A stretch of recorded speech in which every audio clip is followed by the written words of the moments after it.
Welcome, in front of me is LENOVO IdeaPad 5, and in this video I will show you how to make this laptop faster in a few easy steps.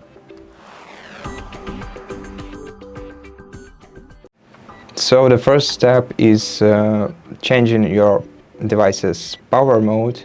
So to do that, right click on the battery icon right here, select power and sleep settings, and then go to power mode.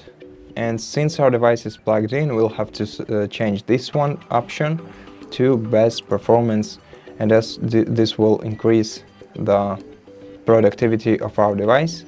You can also change this option for device when it runs on battery power, but I strongly suggest that you don't do it. Instead, you can use best power efficiency so that your laptop lasts longer on battery power. Now the second thing is removing startup applications.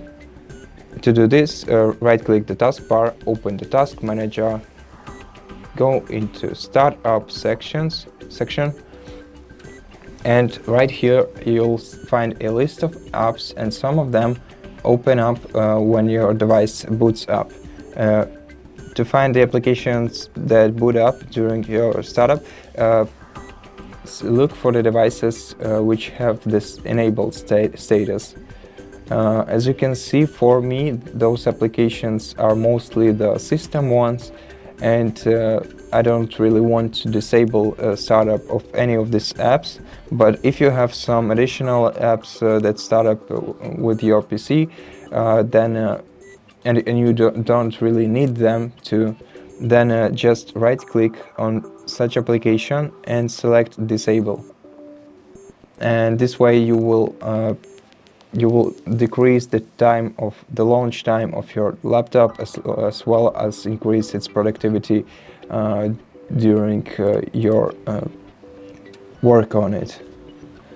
Okay, and the last thing is something I want you to remember, is that when you're using your browser, always remember to keep your tabs that you're not using closed, because each open tab running in the background will consume some of the RAM memory on your PC. As you can see, I opened up a bunch of empty tabs, there is nothing on them, and still if we move to the performance section in the task manager, you can see how drastically the memory usage changes.